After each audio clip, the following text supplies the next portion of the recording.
हामी यो पहिलो कार्यक्रम उहाँबाट एउटा छोटो ट्रेनिङ हुनेछ अबाउट द लिडरसिपको बारेमा। त्यसपछि हामी अर्को फेजमा प्रवेश गर्नेछौँ जसमा अहिले हाम्रो विवेकका विद्यार्थीले हाम्रो हलमा यहाँ NCC national cadet course Birgunj public कलेजको प्रतिनिधित्व गर्दै झन्डै 30 जना विद्यार्थीहरूले करिब 100 दिनसम्म यो ट्रेनिङ लिएर बर्दिवासमा गएर नेपालभरिका एनसिसिएनहरूसँग कम्पिट गरेर एउटा आफ्नो छुट्टै स्थान उनीहरूले छुट्टै पहिचान लिएर आएका छन्। र गर्वको कुरा के छ भने यसमध्येकै एउटी छात्रा कल्पना, जसले हामीले सोचेको भन्दा अलिकति बढी नै राम्रो पर्फर्मेन्स गरेर, हाम्रो कल्पना भन्दा पनि अलिकति राम्रो पर्फर्मेन्स गरेर नेपालभरिमै त्यहाँका सयौं, नेपालभरि भन्दाखेरि हामी वीरगञ्जबाटै दुईटा ग्रुप थियो, एउटा वीरगञ्ज पब्लिक कलेज, एउटा अर्को कलेजको नेपालभरिको कलेजहरूका यस्ता विद्यार्थीहरूको बिचमा कम्पिटिसन गर्दाखेरि दोस्रो स्थान ल्याएको विद्यार्थी पनि हाम्रै बिचमा उपस्थित छ। कल्पना एकचोटि उपस्थित दिनु, सबैसँग बधाई छ। उसलाई हामी सम्मान पनि गर्नेछौँ। त्यो सम्मानको कार्यक्रम पनि हामी रहेछ भने अन्तिम दुईटा कार्यक्रम रहेछ।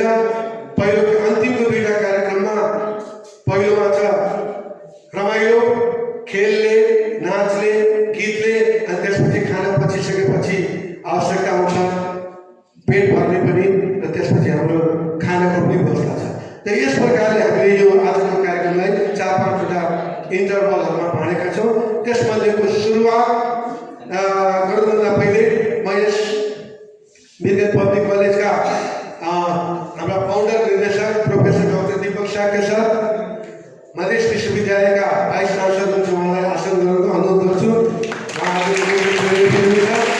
त्यसै गरी वीरगञ्ज पब्लिक कलेजका हाम्रा कार्यकारी निर्देशक युगल किशोर सर हुनुहुन्छ, उहाँलाई पनि आसन ग्रहणको अनुरोध गर्छु। अब मेरो परिचय तिमीलाई थाहा छ, म तिमीहरूको प्रिन्सिपल, तर तुरुन्तै आसन ग्रहण गर्न सक्दिनँ किनभने मैले 2-4 शब्द बोल्नु बाँकी छ। हाम्रो कम्प्युटर शाखाका प्रमुख हुनुहुन्छ विजय सर, उहाँलाई पनि स्वागत गर्दै हाम्रो एनसिसीका वीरगञ्ज पब्लिक कलेजकोबाट प्रतिनिधित्व गरेर लिडरसिप वीरगञ्ज पब्लिक कलेजको एनसिसी ग्रुपको लिडरसिप गरेर गएका हाम्रो नवीन सर हुनुहुन्छ। गेमहरू खेलाएर ट्रेनिङ गरेर स्वागत गर्ने गर्छ। यो पालिदेखि हामी बिबिएसलाई पनि पहिला बिबिएसलाई सेकेन्ड इयरमा गर्थ्यौँ, यो पालिलाई पनि 23 हामीहरूले स्वागत गर्ने बिबिए जस्तै प्रशिक्षण दिने कार्यक्रम गराएको थियौँ। तर त्यसमा हाम्रो सबै विद्यार्थी जान सकेन, 26-27 जना विद्यार्थीहरू मात्रै सहभागी भए, धेरै राम्रो भयो। तर विभिन्न कारणले होला अन्य विद्यार्थीहरू जान सके। त्यसकारण हामीहरूले होइन भन त कति कुरा स्वागत भइसक्यो, जो जान्दैन त्यसलाई के गरौँ भने थियो। तर हामीहरूले होइन फर्मली भए पनि आफ्नो कलेजमा भए पनि एउटा स्वागत गरौँ, जस्तो त्यहाँ ट्रेनिङहरू गर्थ्यो त्यस्तै हामी गरौँ यहाँ पनि। र अर्को साल फेरि हामी प्रयत्न गर्छौँ या अरू सेकेन्ड इयरमा लग्दाखेरि सबैलाई लग्छौँ भनेर यो कार्यक्रमहरू गऱ्यौँ। यसै सिलसिलामा हाम्रो आज एनसिसीमा रहेका भाइ बहिनीहरू थियो। यो सालदेखि हामीले स्टार्ट गऱ्यौँ। यो एउटा हरेक सकिन्छ भने हरेक विद्यार्थी जीवनमा हामीले एकचोटि आर्मीको ट्रेनिङ लिनुपर्छ, जसले वास्तविक जीवनमा कसरी जिउने भन्ने कुरा सिकाउँछ, अनुशासन भन्ने कुरा सिकाउँछ, डिटर्मिनेसन भन्ने कुरा सिकाउँछ। र त्यही सिलसिलामा हामी वीरगञ्ज पब्लिक कलेज पनि सेलेक्सन भयौँ। Jaswal, a proud member of NCC. So, good afternoon to all. Today is not just a day, so much. Thank you.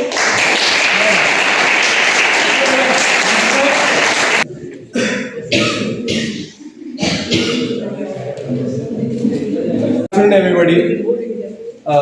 Recently, sir asked me, I want to be a successful entrepreneur. Recently, also, I am running my own business. अहिले जुन पढिरहेको छौँ जुन कुराहरू केही गरिरहेको छौँ त्यसले चाहिँ पछि फ्युचरमा चाहिँ के कस्तो म के बन्न चाहन्छु भन्ने कुरालाई चाहिँ धर्मको एउटा झाँकी हिन्दू समाजको एउटा झाँकी जसमा म त हेलिकप्टर हान्छु है हेलिकप्टर हान्छु माथिबाट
सेप्टेम्बर 9 भनेको कति हो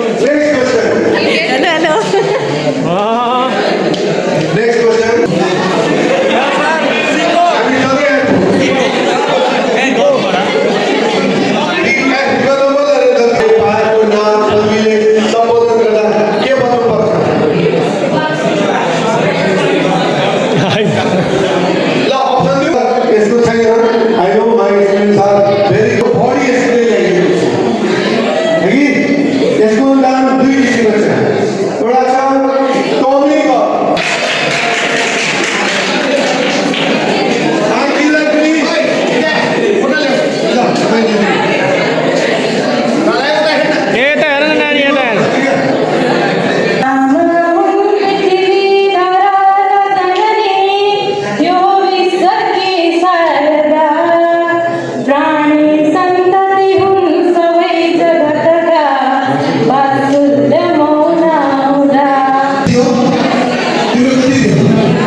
उहाँले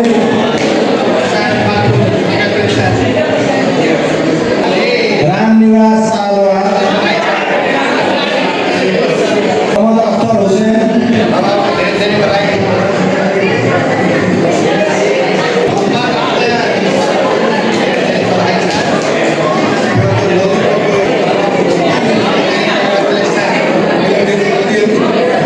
सुमित श्रीवास्तव,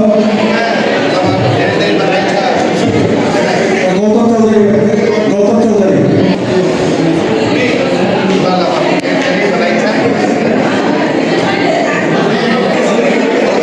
सूरज पटेल,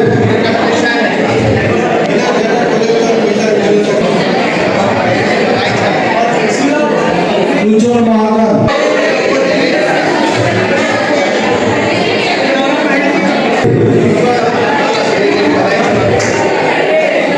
नवराज सहनी, रत्नेश कुमार कुशवाहा,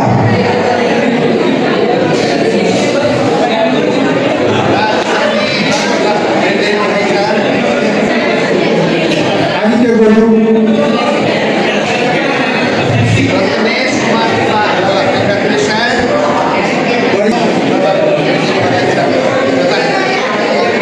मोना बाला, अमृता पटेल,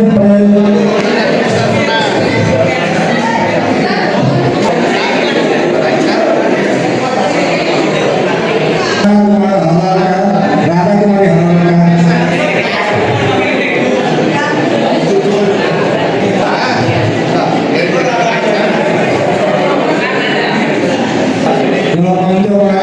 सबै क्याडेट्सहरूलाई धेरै धेरै बधाई। अब पढाइतिर ध्यान दिनु, राम्रो पढ्नु, भोलिको दिनमा जे कुरा ट्रेनिङ गरेको त्यो लक्ष्य पुरा गर्नु। यति भन्दै म सहमति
यहाँ सबै हाम्रो विद्यार्थीहरू जर्नल कर्नेल सबै भइसक्यो। ल यता पनि